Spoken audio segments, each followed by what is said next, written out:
안녕하세요. 대학생 투자자 매드입니다. 여러분, 월세 살고 계시는 분들 많으시죠? 주목하세요.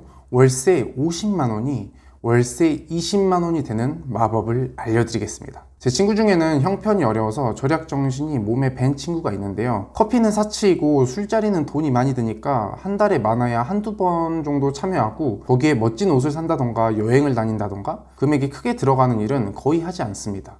그래서 한 달에 30만원 정도 아낀다고 하더라고요. 대학생에게 한 달에 30만원이면 정말 크긴 하죠. 근데 제 친구가 자취를 하는데 월세 50만원이 20만원이 되는 이 마법을 이용하지 않고 있더라고요. 너무 안타까워서 제 구독자분들 중에 혹시 이용하지 않는 분이 계시다면 알려드리고자 합니다. 혹시 안심전세자금대출 또는 청년주거지원금에 대해 들어보셨나요? 만일 알고 계시고 적용 중이시라면 영상을 그만 보셔도 됩니다. 하지만 하나라도 모르시면 꼭 영상을 시청하시길 추천드립니다. 우선 여러분이 월세 살고 계신다면 청년주거지원금이라는 제도에 관심을 가져봐야 해요. 청년주거지원금은 21년부터 부모님과 떨어져 사는, 즉 세대 분리되어 있는 청년을 대상으로 주거급여를 별도로 지급하는 제도인데요. 본인 가구 수가 몇 명인지 어디에 사는지에 따라 지원 금액이 다릅니다. 설명하기 편하게 서울에 거주하고 있는 1인 가구라고 가정해 볼게요. 평균적으로 서울에 있는 대학교 근처 원룸 월세가 보증금 1,000만원에 월세 50만원 정도라고 알고 있는데, 만일 청년주거지원금을 받으면 1인당 월 31만원을 지원받으니 보증금 1,000만원에 월세 19만원이 되는 겁니다. 지원 자격은 30세 미만 성인이면서 세대 분리되어 있어야 하고 중위소득이 45% 이하여야 합니다. 중위소득 45% 이하에 대해서 궁금해 하실 것 같은데, 중위소득 45%는 1인 가구의 경우 월 82만원이 기준이고 2인 가구의 경우 월 138만원이 기준입니다. 정리하자면 부모님과 떨어져 살고 있는 30세 미만 청년들에게 일정 소득 인정액 기준을 넘지 않으면 지원해주는 것이 청년주거지원금입니다. 근데 내가 돈을 많이 벌거나 30세 이상이라 청년주거지원금을 못 받아요. 그래도 실망하지 마세요.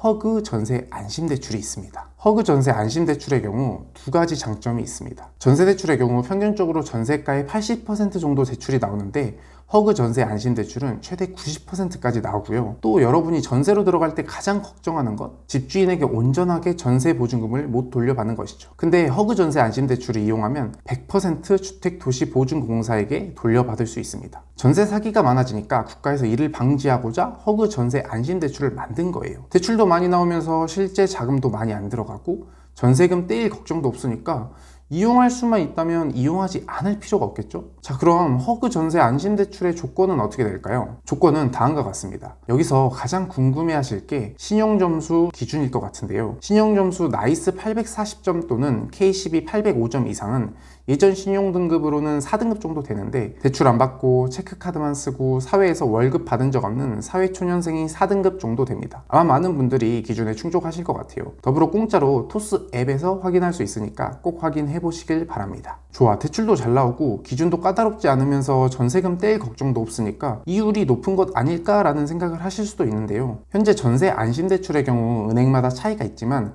평균 2.4에서 2.5% 정도인 것 같아요. 평균 금리 2.4에서 2.5%가 저렴한지 저렴 안 한지 알고 싶다면 간단하게 같은 집을 전세로 들어갔을 때와 월세로 들어갔을 때를 비교해보면 됩니다. 제가 서울 평균 월세가 보증금 1,000만원에 월세 50만원 정도라고 말씀드렸죠? 알아보니까 전세 1억 정도가 보증금 1,000만원에 월세 50만원 정도더라고요. 이때 90% 대출을 받고 대출금리가 2.5%라고 계산했을 때 1억에 9천만원은 대출이니 보증금 1,000만원 들어가는 것과 같고, 9천만원에 대한 이율 2.5%를 계산해보면 월 18만 7,500원입니다. 보증금 1,000만원에 월세 50만원이던 집이 보증금 1,000만원에 월세 18만 7,500원 집이 된 거예요. 저도 지금 유튜브 촬영하고 있는 저희 집에서 안심전세대출을 이용해서 월세 30만원 정도 덜 내면서 살고 있고, 저희 누나도 안심전세대출을 이용하여 전셋집을 얻어주려고 알아보고 있습니다. 최종적으로 정리하자면 서울에서 보증금 1,000만원에 월세 50만원의 집이 청년주거지원금을 이용하면 보증금 1,000만원에 월세 19만원이 되는 것이고, 안심전세대출을 이용하면 보증금 1,000만원에 월세 18만 7,500원이 되는 것입니다. 평균적으로 매달 30만원이 세이브 되는 것이죠. 제 기준으로 매달 30만원이면 엄청나게 큰데, 배민에서 저렴하게 먹으려고 8,000원짜리 시킬 때 자신있게 만원짜리 식사 먹을 수 있고, 친한 친구와 술자리 가질 때 돈 아끼려고 소주에 오뎅탕 먹을 때 자신있게 소주에 전골 먹을 수 있는 정도로 엄청나게 큰 금액이라고 생각해요. 여러분 괜찮지 않나요? 근데 사실 꾸준히 정책과 금융에 관심을 가지지 않았다면 이 내용은 좀 활용하기가 어려울 수 있을 거라고도 생각을 하는데요. 제가 그래서 해결책을 생각해 봤습니다. 만일 시간이 없는 분들은